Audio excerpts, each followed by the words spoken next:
99 tomorrow, 100 on Saturday, 98 on Sunday. It is 78 right now in the All-American City. I'm Goldy. Thanks for listening. We're going to meet the candidates this hour. We've got two candidates here. First one in studio with us is Tisha Waddell, running for City Council. Good morning, Tisha. It's a pleasure to meet you. Good morning, Goldy, and good morning, Fayetteville. How are you this morning? I know you're a little nervous. Fabulous. I am. I don't know why, but it's okay. You're going to find that this is going to go very quickly, and it will be mostly painless. Awesome. You are going to, you're running for City Council District 3, which is Mitch Colvin's district. Of course, right. Mitch has decided to run for mayor. Yes, sir. So there is an opening there. Tell us a little about yourself. Where are you from? How'd you make it here to Fayetteville? Absolutely. So my family hails from the city of St. Paul's, North Carolina, and my mom decided to make the Army her career. So, of course, I'm from everywhere as a military brat. Absolutely. But Fayetteville has been my home for the last 18 years. So this is it. This is it for me. This is home. Have you ever run for office before in your life? Grade school, junior high, high school? Not even class president. Really? Goldie. Yes. So what is it that, did you wake up one morning and say, you know what, I want to run for city council? How did that work? You know, I've been very involved in the climate of Fayetteville in terms of service. I've been behind the scenes a lot. And I think it just, you know, we elevate in life, and this is just a period where it's time now for me to lead. So I've gotten an opportunity to really work with a lot of the community servants. I've gotten to see this city up close and personal from behind the scenes, and now it's just time for me to take that knowledge that I've acquired and put it into a leadership position. What do you do as a profession? I am a conflict resolution specialist. Ah, that will serve you Absolutely. well if you should be elected. Absolutely. So I help people make sense of situations that otherwise just don't. Right. So that's what I do. Have you had an opportunity to go down to City Hall and watch any of the city council meetings, or Oh, watch sure. them on TV? And Sure. when you sit there as a conflict resolution specialist, what goes through your mind as you're watching the way government works? Actually, I think that our city does a really good job during their meetings of managing conflict. They put information out in a way that makes sense. We've got some phenomenal city council members who make sure that we understand what's going on, and that goes a long way toward helping with that conflict resolution. So I think they're doing a knockout job, and absolutely I go to the meetings. I love sitting in and hearing what's going on. What do you like about what council has done in the last couple of years, and what are a couple of the things that either you don't like or you think you can improve upon? Okay, so I really enjoy the way that the council has focused on entrepreneurial endeavors. I think that they do a really good job with economic development. I think that they've worked very closely with, you know, the city to make sure that our city is safer over the last 4 years. So kudos to the city of Fayetteville and to the police team for that. In terms of what can be done better, I think that we build upon where we are right now. I think that we take an opportunity to continue the conversations in terms of economic development. We find ways to be able to get our young people involved and to make sure that our senior citizens are provided for economically. We need to also make sure that we are continuing the conversation for public safety. We need to work with this new police chief that's coming in and make sure that that conversation continues to move forward. Talk a little about District 3. Again, Mitch Colvin's district. I know some of it is Murkison Road, but explain where the district is, and then talk a little about the needs that may be specific to District 3 that maybe District 4, 5, 6, 7 don't have a need for, but that they certainly have the need for in your district. Absolutely. So our district sits along Murkison Road. It comes all the way over, like going toward Ponderosa, and then dips up into some of Fort Bragg. So it covers a large territory. I do believe that some of the things that are unique to our district, we have a high population. Fayetteville, as you know, is a transient town. Sure. However, in our district, we have a very high population of residents who have been here since the 60s and 70s. Right. So we've got some longevity in this city.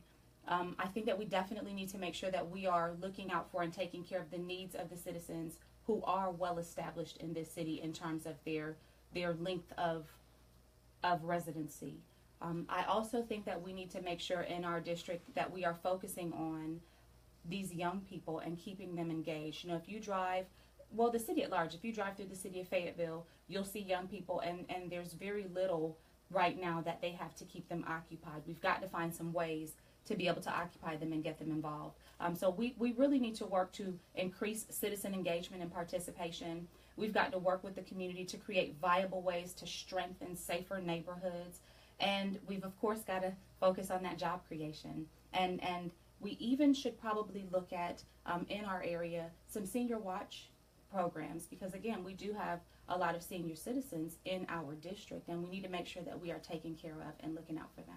One of the things that I have had conversations with Mayor Pro Tem Mitch Colvin about over the years has been the perception of crime in District 3. You hear that neighborhoods behind FSU, they can't get pizza delivered because the pizza places are afraid, the drivers are afraid to go back. Although the statistics don't really bear that out, there is the perception there, and as you know, perception is reality. Absolutely. What can you do to fight the perception of the crime problem in District 3? Another thing we've talked about is improving that gateway. Catalyst Site 1 is there on Murkison Road. Of course, they're doing the Rowan Street Bridge right now. But one of the complaints has been the food desert on Murkison Road. Absolutely. The fact that there's no hotel for the parents of FSU students to stay in. There's not a bank. So when you look at all these things, can you make a difference? Can you help those situations? Absolutely, and I think that the way we make a difference goes back again to that citizen engagement and participation. In terms of changing how people view that area, we've got to make sure that when we invite people into the area, we give them something positive to talk about, and that we ourselves in District 3 are not perpetuating the narrative of unsafe neighborhoods. For example, our community watch associations in that area, they're phenomenal, and I want to give a kudo to them and tell them thank you for the work that they're doing. But every month we've got people coming into these meetings, and they're getting safety reports from the police department from Fayetteville. And those safety reports, for example, I live in Hillendale West. The safety reports for our neighborhood consistently have no crime on them, month after month after month. And so I think it's important for us to make sure that we are attending these community watch meetings and that we're getting this information and that we are then turning around and sharing that information. And in terms of the economic development, we've got to continue to push. I think that Mayor Pro Tem Colvin has done a good job, and the City Council has done a good job about opening the conversation up about economic development along that Murkison Road corridor and in District 3 and in the city at large. And we just have to continue to have that conversation and make sure that while we're talking about it, we're being active and engaged in making it happen. Talking with Tisha Waddell, who is running for City Council in District 3 right now, and let's see, so it's 8:32, deadline is noon tomorrow, so about 28 hours left to file if anybody wants to run for City Council or Mayor. So right now, you are up against Mike Dobbs, Jeremy Wright, and Melissa Allen. Honestly, none of those names mean anything to me. Do you know any of these people? I've had a conversation with Mr. Dobbs, a brief conversation before he decided to get into the race. In terms of the other two candidates, I've not met them.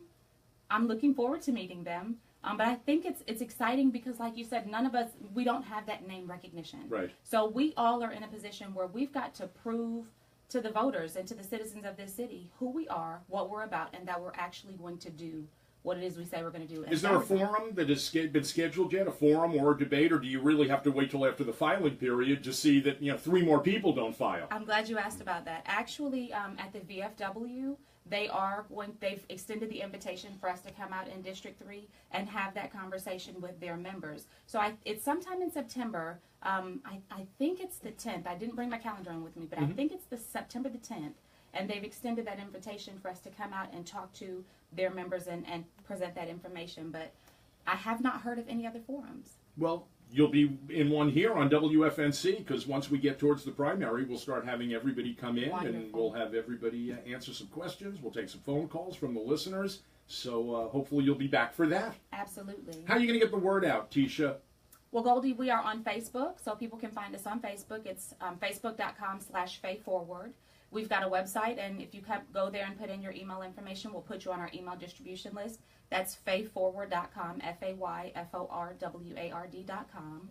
And people can call me. I am accessible, so people can call me if they need to. And my phone number information is on the website and the Facebook page. So we're just going, and I'm going to be knocking on doors, Goldy. You know, I'm going to do it old school. I'm going to get out there and I'm going to talk to the people. I've been out there talking to the people, and I'm just going to keep doing that. Well, good luck to you. Tisha Waddell is running for City Council in District 3. A pleasure meeting you. Again, Absolutely. Good luck, and we'll see you back here soon. Now, before we go, I want to share one other concern with you that I have about District 3. Okay. And it's the stormwater concern. That is one of the most serious issues that we have right now.